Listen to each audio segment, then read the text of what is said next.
Reka tubasuhuze inshuti mwese dukomeje kubana mu biganiro dukomeza kugenda tubagezaho umunsi ku munsi. Tunabashimira uburyo mukomeje kudushyigikira, yaba abakomeje kugenda bakora subscribe ndetse na like, comment ndetse no gusharinga iyi YouTube channel ya Bunani Happy.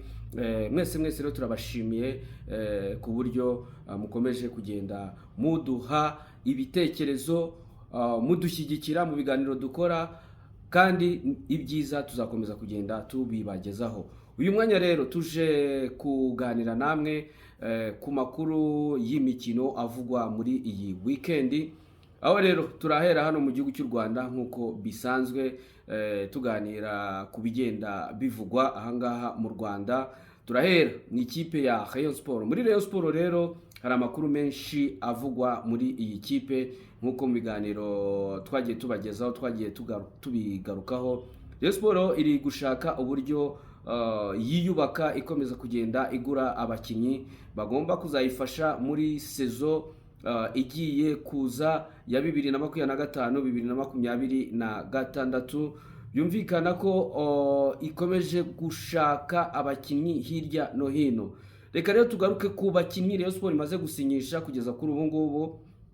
Imaze gusinyisha umurundi witwa Mugabo Prince wavuye mu ikipe ya Vitaro. Uyu nguyu rero akaba yaramaze gusinyira iyi kipe bidasubirwaho, ariko kandi bakaba baramaze gusinyisha n'umusore wigaragaje cyane mu irushanwa ryateguwe na Esperance riri kubera hano kuri Tapi Rouge witwa Tony Kitoba, umwe mu bakinnyi beza cyane ukinisha imoso, ukina ku mwanya w'icumi inyuma y'umwataka, aho rero afite ubuhanga budasanzwe bwo gucenga cyane no gutanga imipira yavamo ibitego.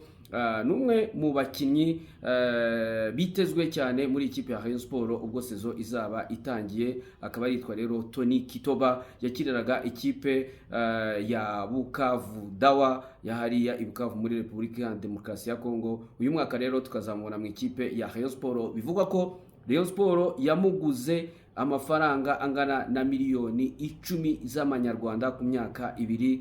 Byumvikana ko rero uyu muhungu ari umukinnyi w'ikipe ya Rayon Sport.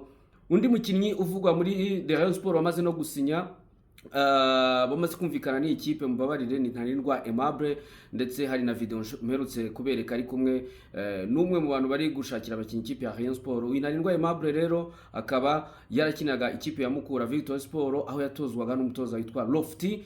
Uyu mutoza rero akaba ari watozaga ikipe ya Mukura, ndetse akaba yerutse gusinyira ikipe ya Rayon Sport. Uyu mutoza rero yifuje kujyana n'uyu muhungu mu ikipe ya Rayon Sport. Ni umwe mu bakinnyi beza bakina hagati mu kibuga aho bita kuri gatandatu. Uyu rero akaba yaramaze kumvikana n'ikipe ya Rayon Sport, ndetse ngo nta gihindutse mu cyumweru gitaha nibwo bashobora kumwerekana, ubwo bazaberekana abakinnyi. Undi mukinnyi uvugwa ni umukinnyi witwa Rushema Chris. Uyu nawe ni umudefenseri mwiza wakiniraga ikipe ya Mukura Victory Sport. Uyu nawe rero bivugwa ko yamaze kumvikana n'ikipe ya Rayon Sport, ariko ntabwo Rayon Sport iratangaza ko yamaze kugura uyu mukinnyi wakinaga neza cyane muri defense y'ikipe ya Mukura. Akaba rero nawe nta gihindutse, ashobora kuzerekeza muri ikipe ya Rayon Sport muri uyu mwaka w'imikino.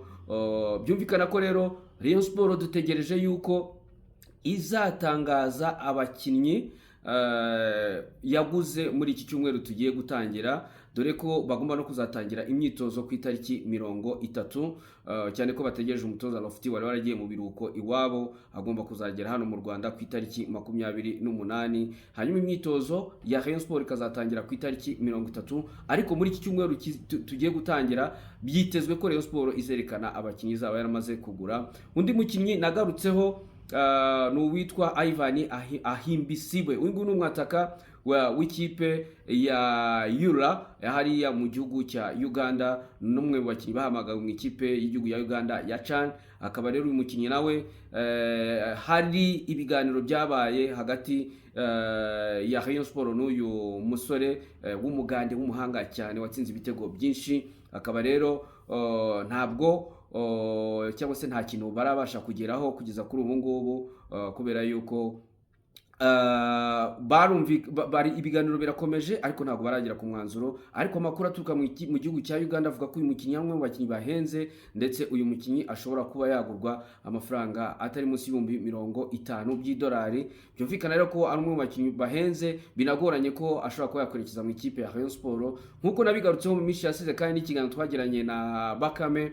Ndayishimiye Eric bakunda kwita Bakame, ni umutoza w'abanyezamu. Uyu nguyu we yamaze kumvikana n'ikipe ya Rayon Sport, ndetse ubu ngubu ni umutoza w'abanyezamu b'ikipe ya Rayon Sport. Akaba yaranatangaje ko ibyiza biri imbere. Uyu mugabo yabaye muri Rayon Sport ndetse atwaramo ibikombe 2 bya shampiyona, ndetse ngo yiteguye ndetse yizeye ko Rayon Sport izagaruka mu bihe byiza, ndetse kongera igatwara ibikombe bigiye binyuranye.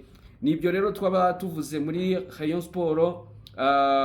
Hanyuma reka tunyure no muri Police gatoya. Muri Police Football Club ho haravugwa amakuru y'umutoza Ben Musa waza atoza ikipe ya APR, ndetse akanahesha igikombe cya shampiyona. Gusa yaje kuva muri ikipe yisubirira iwabo mu bihugu by'Abarabu. Ariko kandi amakuru ahari nuko ngo yamaze kumvikana n'ikipe ya Police Football Club kugira ngo aze ayitoze. Gusa ntabwo Police irabitangaza, ariko nta makuru ahari, ndetse ngo mu minsi ya vuba ashobora kuza agasinya amasezerano mu ikipe ya Polisi. Yamaze kongerera amasezerano abakinnyi barimo Nsabimana Eric Zidane, ndetse bakaba barongereye n'umukinnyi witwa Mugisha Didier bakunda kwita Taichi, ndetse n'uwitwa Ndizeye Samuel, bakaba barabongera amasezerano y'imyaka 2. Gusa nubwo bayabongereye amafaranga ategerejwe, ntago bahise babona amafaranga yabo, ariko amafaranga baraza kuyabona mu bihe bya vuba, ubwo ingengo y'imari izaba y'igihembwe gishya izaba igiye hanze. Mu yandi makuru rero twavuga ko witwa Ntwari Fiacre, nawe ni umunyezamu w'ikipe y'igihugu Amavubi, ndetse n'umwe mu bakinnyi bagize ibihe byiza muri sezo ishize ari kumwe n'ikipe ya Kaizer Chiefs, nubwo kugeza kuri ubu bamaze gutandukana. Uyu munyezamu rero wazamukiye muri Academy ya APR mu Ntare FC, akaza kujya muri APR, akava muri APR akajya muri Marine. Uyu muhungu rero yaje no kugira amahirwe yerekeza muri Africa F mu ikipe ya Kaizer Chiefs, ariko rero bikaba byararangiye batandukanye. Uyu rero akaba yatangije foundation yitwa Ntwari Foundation Academy hariya i Musanze, ari naho akomoka. Byumvikana rero ko ari igikorwa cyiza cyane uyu muhungu akoze. Ikindi twavuga mu yandi makuru agezweho nuko ku munsi w'ejo habaye umukino wahuje aba legend cyangwa se abakinnyi bakanyujijeho mu bihe byashize, harimo n'abakinnyi ikipe y'igihugu Amavubi bahuye rero n'abakinnyi bakanyujijeho nanone mu gihugu cya Uganda, aho rero harimo n'abakinnyi ikipe y'igihugu ya Uganda Cranes. N'umukino rero wabaye ku munsi w'ejo kuri Kigali Play Stadium, ariko nyine uyu mukino ukaba waraje kurangira aba legend b'u Rwanda cyangwa se abakiniye ikipe y'igihugu Amavubi batsinze ibitego 5 byose ku busa. Ikipe yatoranyijwe y'abakiniye ikipe y'igihugu ya Uganda.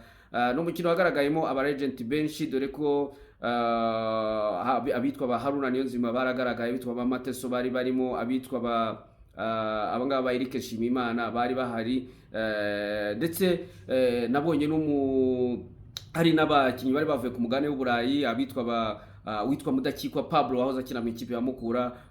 Naramubonye ubwo nawe yari yaje muri ibi bikorwa. Witwa abakinnyi barimo nk'umunyezamu witwa Bebe wahoze afatira ikipe ya AS Kigali. So ngibyo uko byari bimeze. Transfer ku mugane w'Uburayi witwa Nico Williams wakiniraga ikipe ya Atletico Bilbao. Uyu nguyu rero akaba yamaze kumvikana n'ikipe ya Barcelone kuyisinyira imyaka igera kuri 5 yose. Amakuru rero ibiganiro byamaze kuba, bamaze no kumvikana, nta gihindutse rero umukinnyi ugiye gukina ikipe ya FC Barcelone. Uwitwa Martin Zubimendi umunya Espagne nawe akaba yaramaze gutereka umukono ku masezerano akina ikipe ya Arsenal ku myaka ye igera kuri 5, bakazamwishyura $60 nka transfer fee, ariko bakayishyura mu byiciro bitandukanye. N'andi makuru menshi tuzakomeza kujya tuyagarukaho. Mukomeze kugira ibihe byiza.